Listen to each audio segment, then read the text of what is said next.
What was sexy 10 years ago but isn't now? 10 years ago, if your girl said, "Does my BTT look big in this?" you said no. When I was in high school there was one year where every girl at my school suddenly started wearing a feather in their hair. Did anyone else experience this, or was my high school weird? Concealer lips, orange foundation, and a heavy-handed black eyeliner look. Tilla tequila. Using the word sexy in marketing digital teams to describe sleek interfaces or products. Why are half the things mentioned on here from the early 2000s when 10 years ago was 2010? Lot of people in this thread finding out they're older than they think they are today. The hair bump poof for girls made popular by Jersey Shore. I always thought it looked trashy, but it seemed like everyone did it. That and too much bronzer. Fake tan. I think every time I go out, not so often, but anyways, I seem to see less and less orange ladies. Skinny eyebrows. 18-year-olds. I just like people my own age. Wearing fitted tap out and Hot Topic type clothes with all those skulls, flames and swords. Apple bottom jeans. The ones without any back pockets. Every NHS would wear these. Searching Biobs on Google Images. Just realized I was about to list something from the 90s. How did I get so old? FML. I feel like women's casual wear in general is always sexier than it was 10 years ago, and it's starting to make me feel old.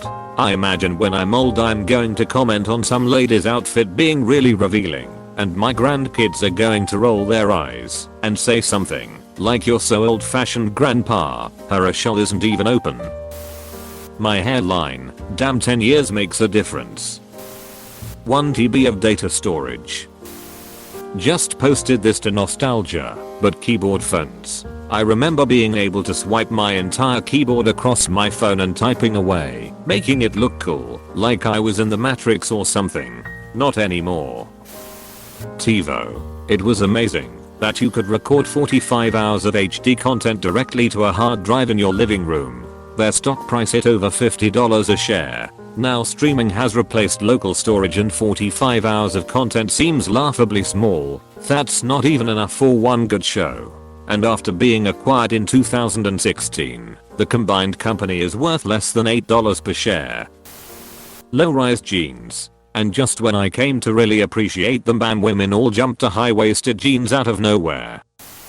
Kevin Spacey. 10 years ago was when the Jersey Shore was big. I would say a ton of things from that, like the fashion, hair, GTL, and the fist pump.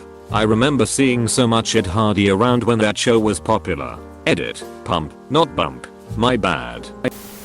10 years ago is not 2000, it's 2010, y'all. A sleeveless dress that cut straight across the biobs and then straight across the knees, paired with black tights, potentially a chunky belt and a short cardigan with really tight arms.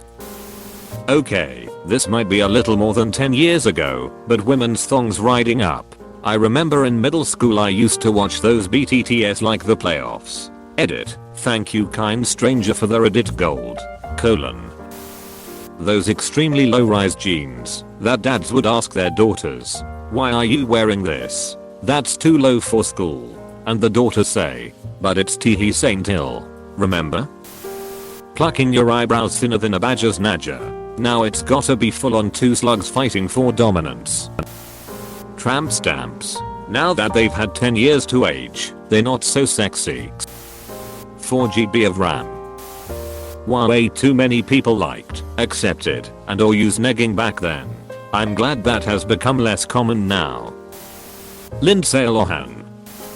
Snapping your asser shut after a particularly harrowing call. Modeling your style and affected dreamy aloofness after quirky girls like Ramona Flowers and Summer from 500 Days. To me, personally, artsy boys in skinny jeans who are deeply tormented souls who the rest of the world just doesn't understand. No lie, I once unironically swooned when a boy unironically used the line, "I just have to keep creating or I'll die." Now I just want a regular guy or girl who wants to laugh while FKing and go out to get a burrito afterwards. Not before. Never before. Performative sexiness is way less sexy than an effortless connection. I'm happy to leave the artsy boys to the next generation. Wearing Hollister Abercrombie and Fitch apparel with the brand plastered across the whole shirt. It used to be sexy cool, but now I don't see anyone caught dead in it. Granted, I'm not a teen and don't hang around teens anymore. 18-year-olds. Apparently, me not getting any messages back now that I've turned 40 might as well be Methuselah. Me to my uncle. The Karen haircut. How fast you could run. Kindergarten was so weird. Facebook. It was cool, exclusive, and exciting. Now it's full of adverts, data scalping and your grandparents. Whale tails. Low-rise jeans were closer to 20 years ago, people. You're thinking of juicy for decade-old ass coverage, the precursor to the modern THICC renaissance. Google Plus. As a gay guy I have something very specific. Puka shells. Every gay guy I went to high school with had puka shells, frosted tips, Hollister jeans and brown sandals. I remember thinking how stylish they were at the time, but now I know better. 10 years ago I was 9. The only thing that was sexy for me was when I had €5 to spend at the candy shop. A Harvey Weinstein job opportunity? My soon-to-be ex-wife. Almost everything stated in this thread is from the late 90s, early 2000s. If anyone could stop time though, it would be Reddit. That one popular high school girl that put on 100 pounds. Having no eyebrows. How was that considered being sexy 10 years ago? Throwaway time for the controversial incest PRN. Hear me out. The reason incest PRN grew in popularity, and I associate this primarily with lightotica.com, but it is a wider phenomenon. But the reason for the popularity was not people having an incest fetish. It's the truism on Lightotica, at least, that the draw of incest PRN for the most part was that it was the only kind of erotica that compelled the author to lay out a backstory, to build tension slowly, to cultivate a plausible circumstance where the tension reaches a breaking point, and then bang. So like, let's say the reader wants to read a BDSM themed story about an athlete personal trainer relationship. If you search the BDSM category for athlete personal trainer, you open up a story at random, it'll probably start. So I'm at my personal trainer and she's got me tied to the massage table, and I'm begging her to LCK my bobs. Total bullshit.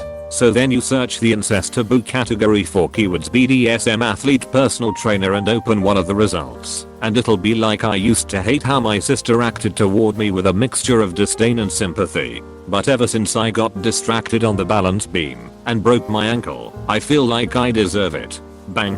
Chances are much better that this story is well written, humane, slow build, well, sexy. So for most people, it was never about the incest. But thing was, this was kind of exclusive to erotic lit, with a subcategory for a small number of movies. And now, there is a ton of perfunctory step incest PRN online videos, which are totally elking in tension, and are stupid and attempt to normalize incest in the grossest and most socially deleterious way you could imagine.